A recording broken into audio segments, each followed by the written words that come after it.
Coming up on TekThing, the ultimate in Internet of Things is here, remotely flinging treats at your pet.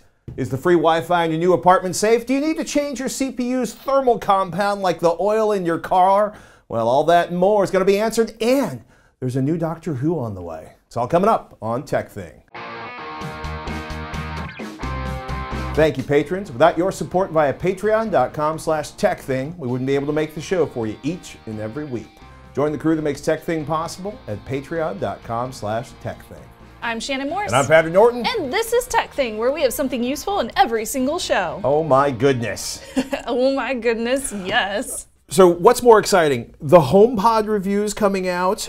Yay, I'm an Android user. Well, yeah, actually I can't even use it. Maybe the best made home speaker super awesome thing ever. Actually, the reviews on it are pretty spectacular. Everybody loves the audio, but I like what Neil said over at The Verge. The question is beautiful sound quality worth locking yourself even more tightly into a walled garden? And we'll put links to the review on The Verge and TechCrunch because they got tours of the facility.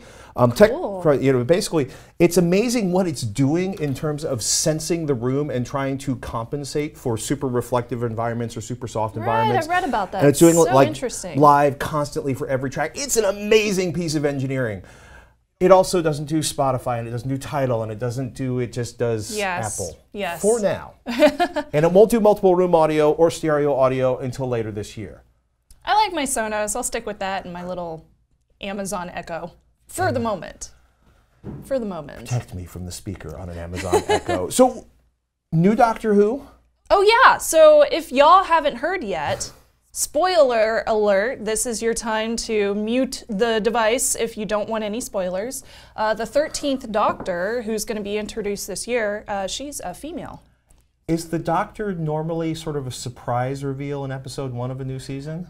Yeah, it is, Okay. usually. I mean, you'll see some teasers, you'll see some pictures or whatever, but generally you don't know anything about them until the first episode. So their personality changes, like everything changes about the Doctor. And this year is the first time we've had a female. So I'm super excited about it. This year I'm also heading over to Gallifrey One, which is down in LA. It happens in about 2 weeks from now. So if you're gonna be there, definitely say hello. You'll find me. I will be cosplaying. Not going to tell you what I'm cosplaying until I get the costume in so that I can actually make sure it fits. But yeah, so let me know if you're going to be there because it would be super cool to meet some people. Super cool! Super cool! You know what else is super cool? My every other year attempt to watch an entire episode of Doctor Who, which has normally involved failure. Oh, speaking of failure, my dog is well, no, she's not. Your cat is terrified of this thing. One of my cats is terrified of this thing. This is the Petcube Bites. Yes, the Petcube Bites.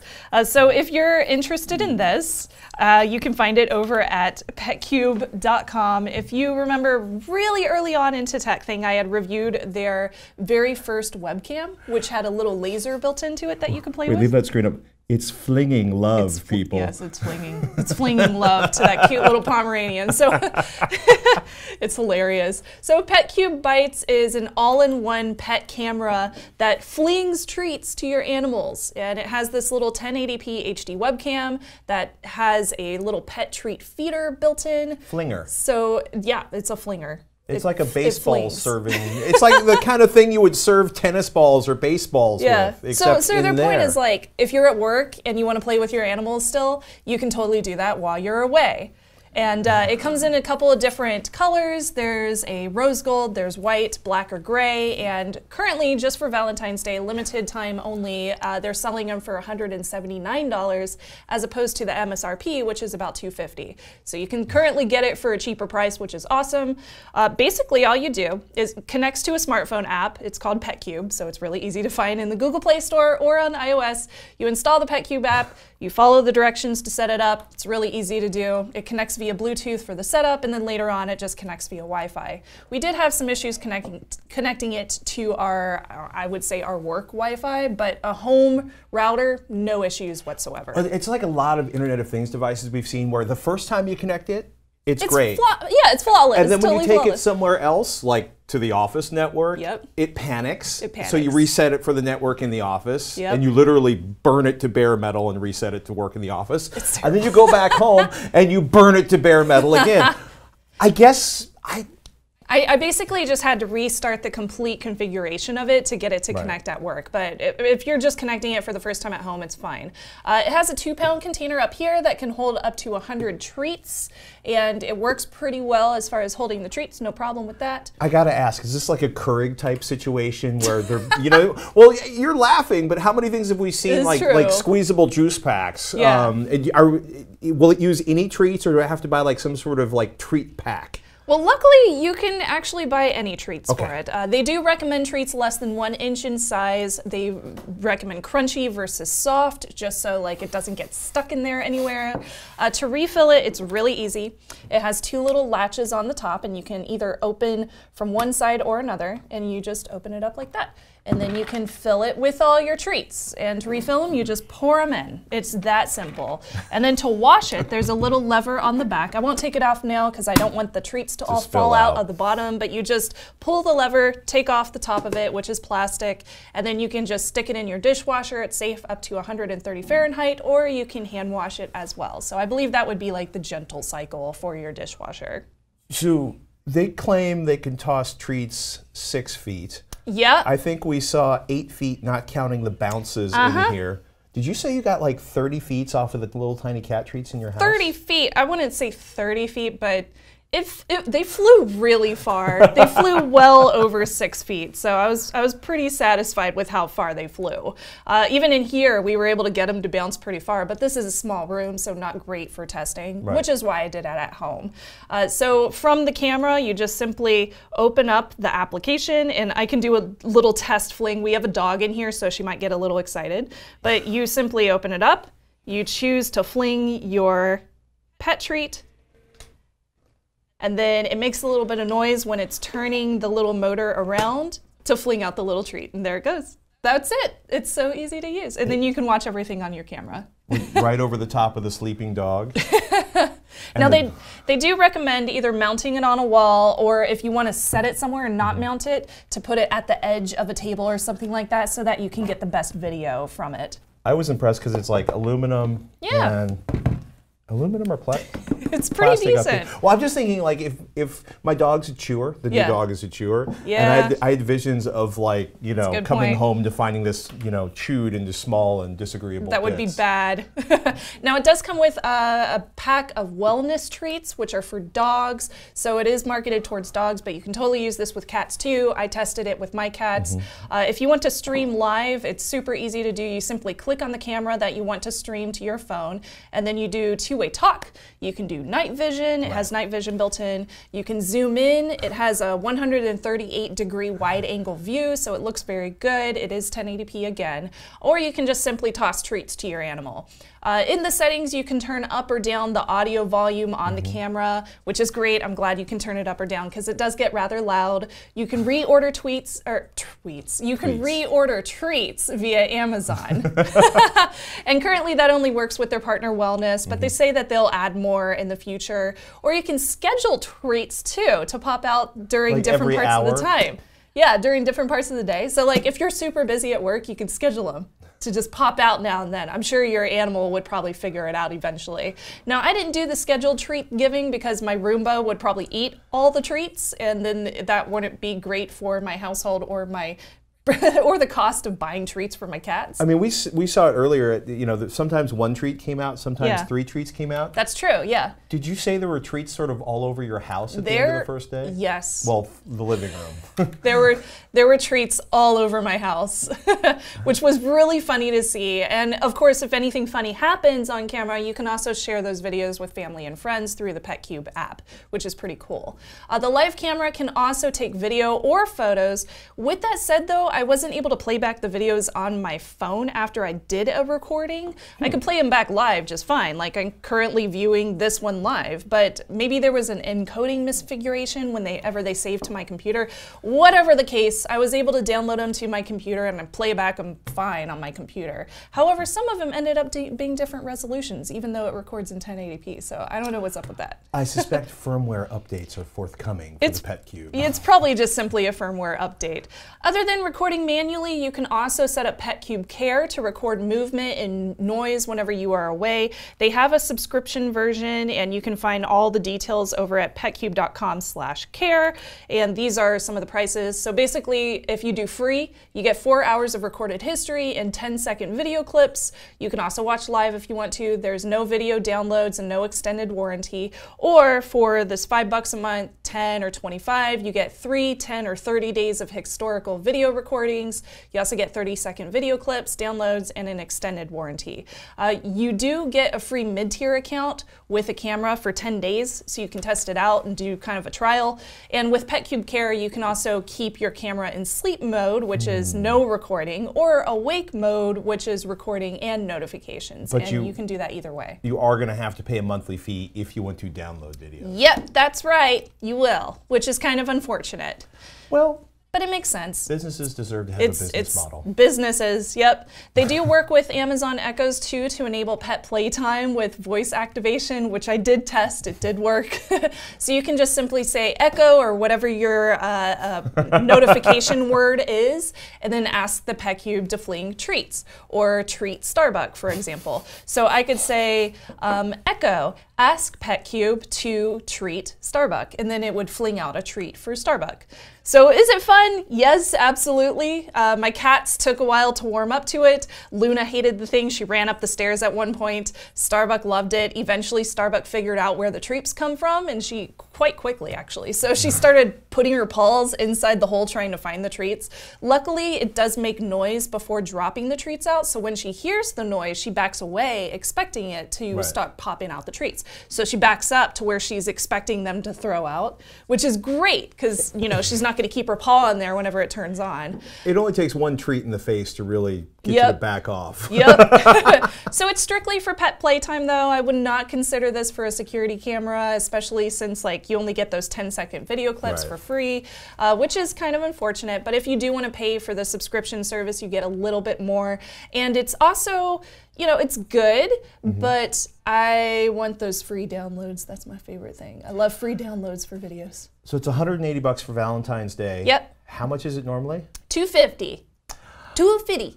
I'm going to make my dog wait till I get home for her to get treats. Yeah, it's lots of fun. So I would definitely check it out if you're interested in one of these. It'll bring you lots of laughs. Oh my goodness. Oh my goodness. And there was, of course, how many? Multiple treats on the floor thing. Multiple treats on the floor? Yeah.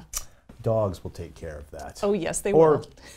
Agave, our giant 13-pound cats. Got a question or a product you want to see on TekThing? Email us, ask@tektthing.com.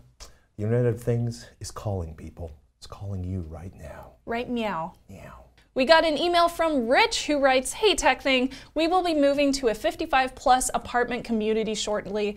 The community provides complete Wi-Fi, not Ethernet connections to its residents. 1, what security issues should I be concerned with? 2, do you think power line adapters could be used to provide Ethernet connectivity within the apartment? 3, the internet provider indicated that each resident has his or her own network and there will be no security issues. I guess I have to wait to test everything?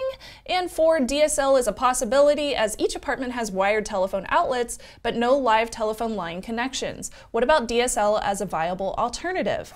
When Patrick has a bad hair day, is that considered an oxymoron? Great show from Rich in Meade, Colorado." Oh my goodness. That's a good question about the bad hair day. So I know I barely have hair, but if I don't keep it super short on camera because it's thicker here and non-existent up here, I get this Bozo the Clown, gnarly Bozo the Clown effect that I personally find unsettling. Oh, it's not quite that awesome, but that's scary. Oh my goodness. That's hilarious. It's a thing. So security issues on a building's Wi-Fi, right? And you know, if you're talking about like Starbucks or McCarran Airport in Las Vegas. I always think of McCarran Airport in Las Vegas. Really. Yeah, that was the first one that they had like Wi-Fi for everybody, and I was there at DEF CON, and somebody's like, "I'm going to check my email." I'm like, "Are you insane?" So security issues on a building's Wi-Fi almost entirely depends on how the ISP sets up the Wi-Fi. It could be fantastically secure, or it could be a mess. Whole mess. The idea of having your own network actually makes sense. It's something an enterprise-grade wireless gear can do. Here in the office, our WAPs carry multiple Wi-Fi networks in the sense that there are several different SSIDs that are all firewalled, for lack of a better term, from each other, all running over the same wireless access points. On our guest network, matter of fact, all the clients are completely firewalled from each other. So each individual that logs in is completely disconnected from every other device on the network or even on the same SSID.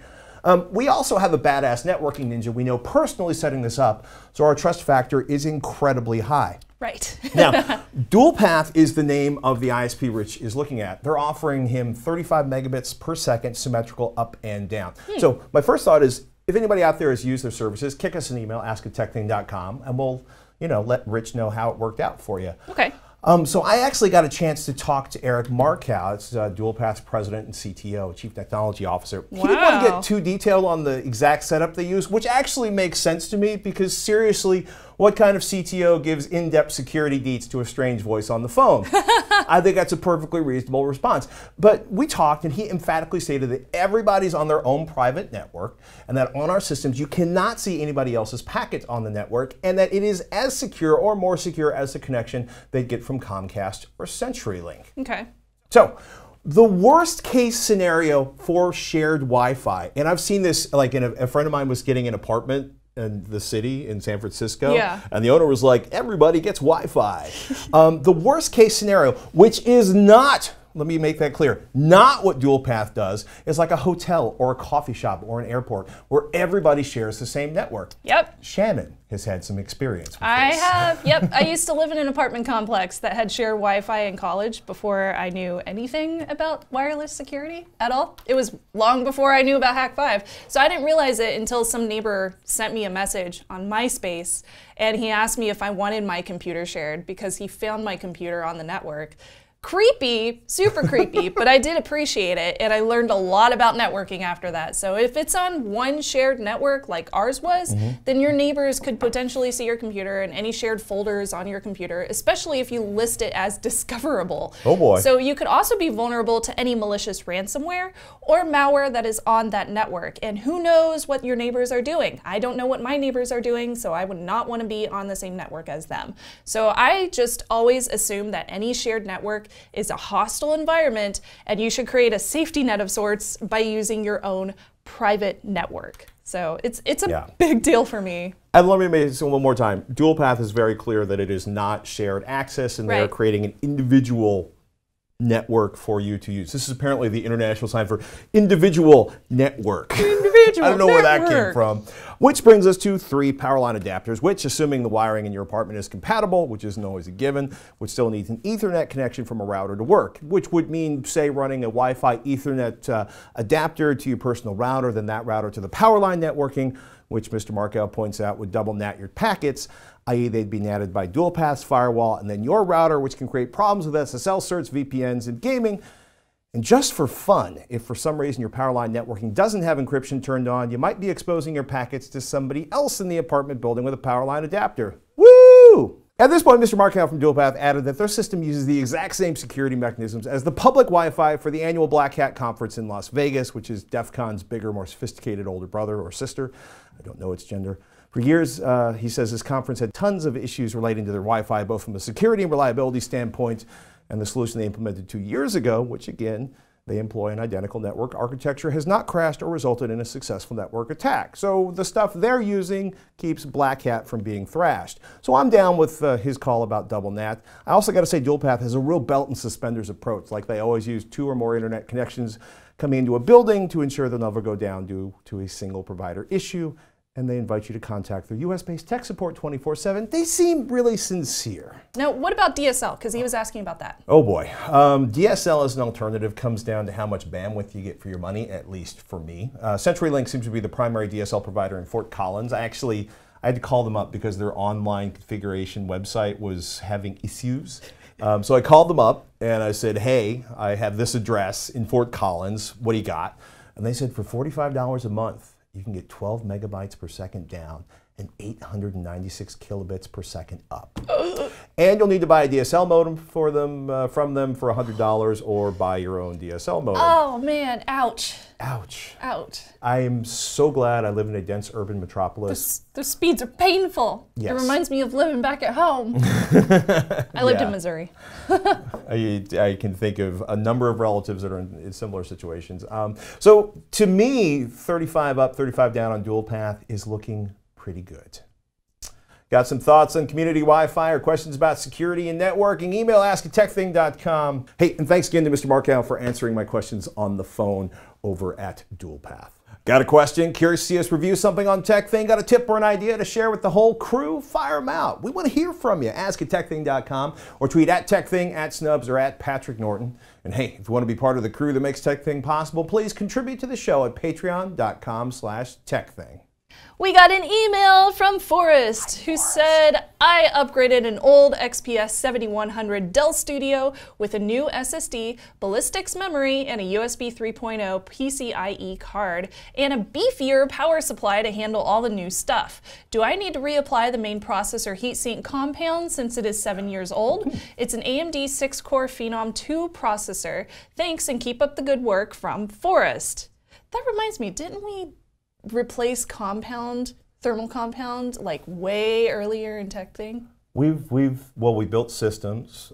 We were. Oh, it must have been for a build video. Yeah, and we were showing the chemicals that That's right. that are useful for geeks. That's right. That was fun. Isopropyl alcohol is great for cleaning your disgusting, crufted up CPU. Ew. Oh my goodness. I love it when folks make a PC faster and extend its life with some basic upgrades.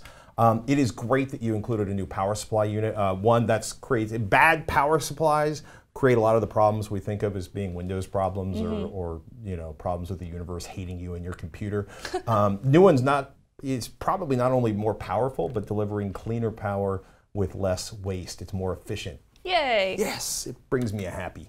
As far as heatsink compound goes, I replace it when I remove a heatsink or liquid cooler, or say if the processor is running hot and the fan is still running fine, which has happened exactly once in several decades of screwing around with heatsink compound and computers.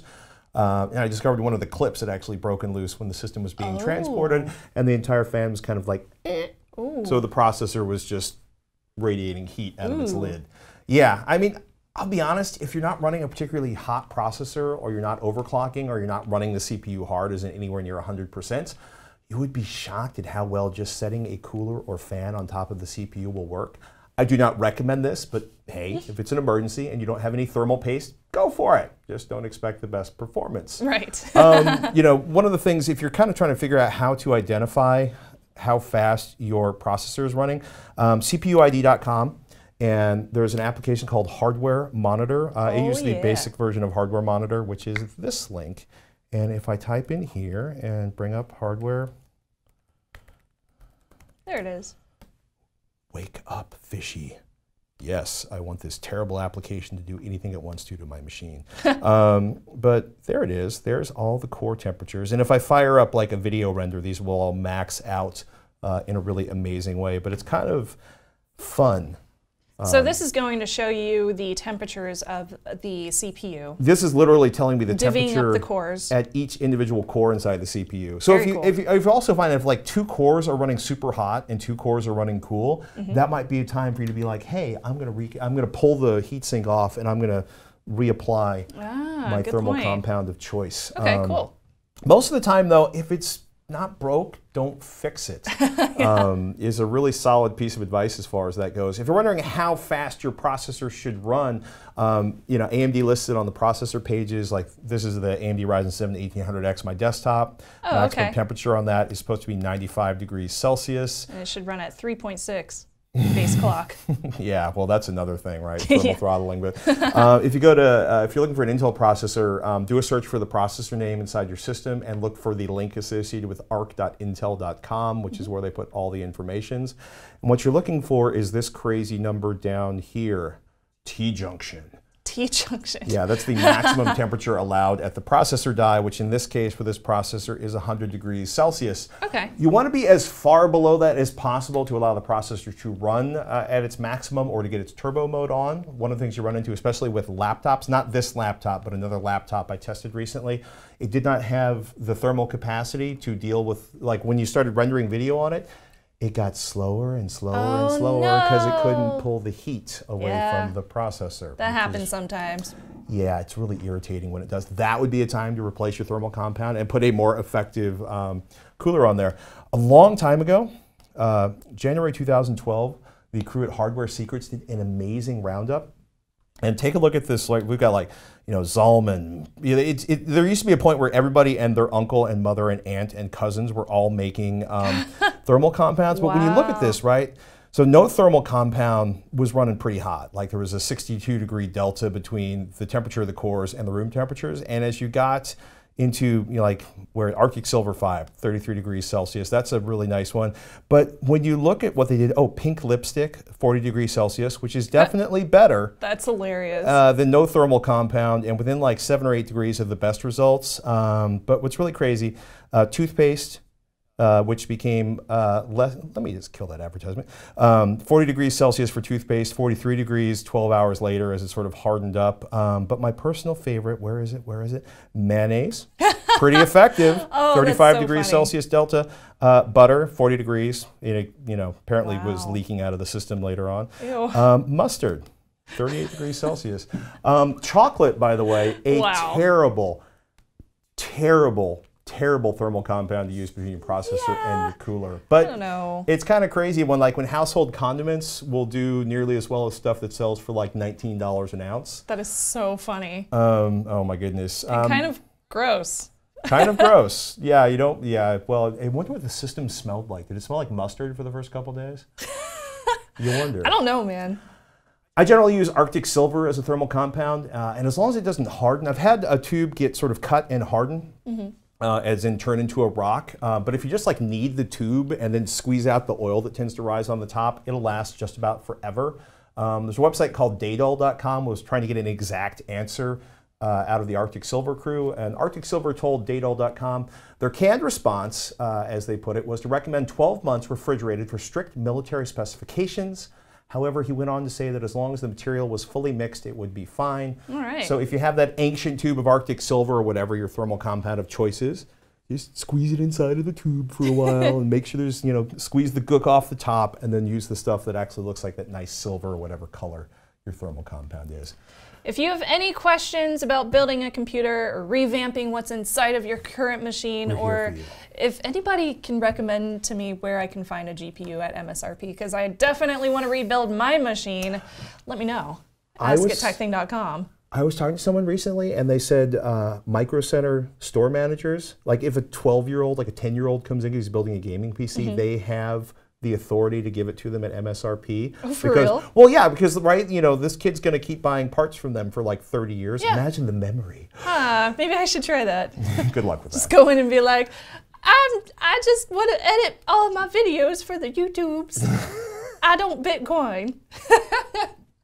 We'll see how it works. Ask at TekThing.com is where you can ask us questions, or you can tweet at TekThing, at Patrick Norton, or at Snubs. Me not holding my breath. We got a tweet from at CliffHinNJ, which I'm going to think must mean New Jersey. I've been waving every time we get a letter or a tweet from somebody. You do that. It's a little out of control. He says, at Patrick Norton, hey Patrick, just got a pair of Hi-Fi Man 400i headphones. While they sound good, I am not blown away when playing content from my phone or PC. Would the sound be improved and gain volume with the Firefly red or black? Thanks from Cliff H.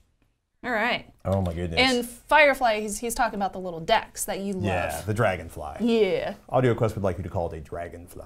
Yes. Firefly being one of our favorite science fiction series. I do like that show too soon. Okay, my first question, I feel like 90% of really good audio is having a good set of speakers or headphones, and 90% of audio is having really, really good source material, and everything else is kind of, way behind those two in importance. So, when you take a look at those HE400, which is a really nice planar magnetic headphone, it's like Wirecutter's pick for the best headphones under $500. They're selling really cheap these days.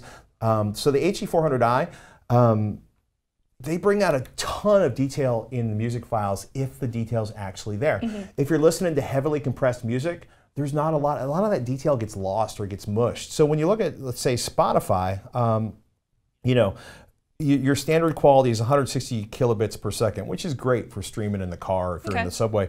But if you get the premium subscription, you go to high quality streaming, you get 320 kilobits per second, which is pretty freaking good. You know, I'm going to say for a lot of people, it's going to be almost impossible for them to hear the difference between FLAC files ripped from a CD and a 320 kilobit per second stream. Feel free to send me hate mail now.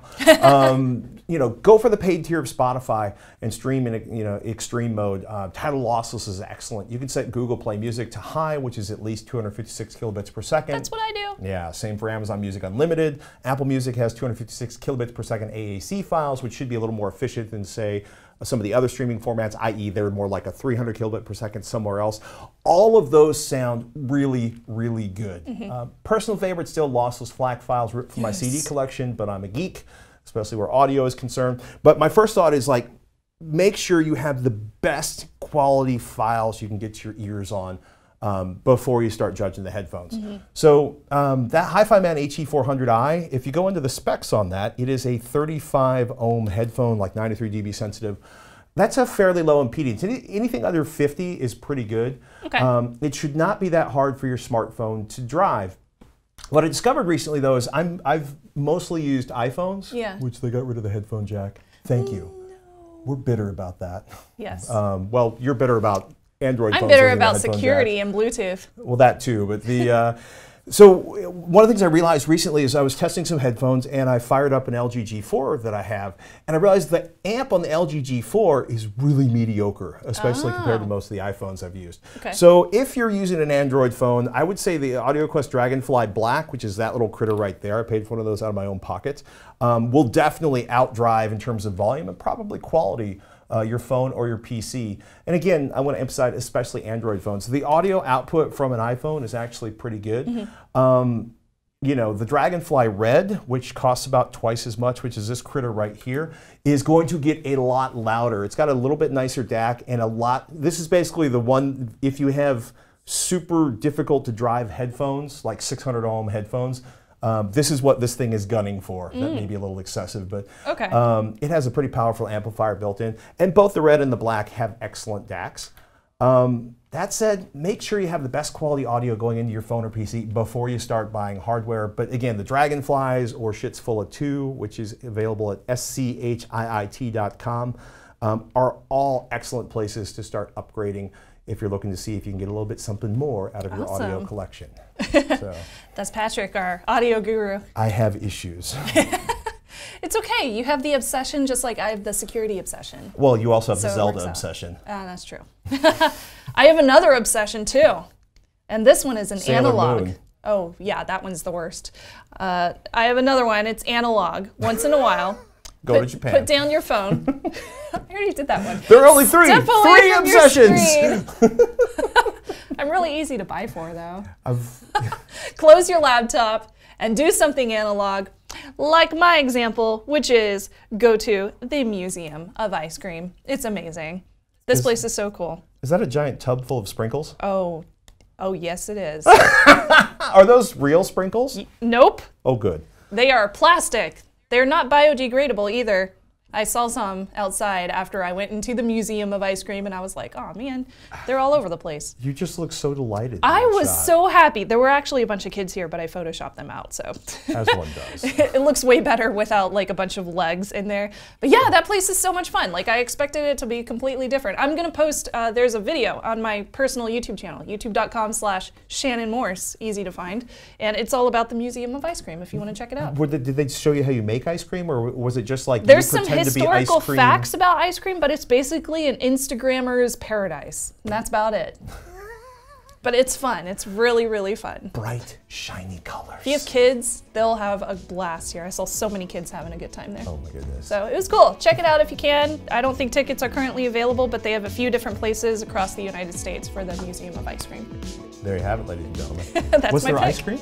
There was ice cream. Did you have ice cream? Yeah, they gave out free samples. What kind of ice cream did you have? It was caramel, vanilla, and something else. It was Caramel, good. vanilla, and something else. It was really good. I want ice cream now. I'm Patrick Norton. I'm Shannon Morse. We'll see you next week on TekThing.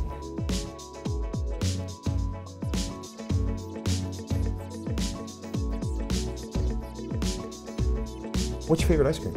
My favorite ice cream is cinnamon, and actually... Cinnamon? Cinnamon ice cream. I've never had cinnamon ice cream. That one and peppermint ice cream. So good. But when I went into the Museum of Ice Cream, they were like, we need a team captain for your group, because we all came in at the same time for your designated ticket. And they were like, you're the team captain. It was me. And they were like, because you have the fun hair. And I was like, okay. And then they were like, name your favorite ice cream, your favorite animal, and your favorite color. So I did. And then they were like, so you are officially and then they couldn't think of a name. So I was like, Purple Cinecats. We are the Purple Cinecats. Meow. So that was our name for the Museum of Ice Cream. It was really cool. I thoroughly enjoyed that place. So. Now envisioning the Purple Cinecats logo. I know, right? Anybody want to make a Purple Cinecats logo out there? It's got to have claws ripping across. Rawr! But be like anime character claws, like meow.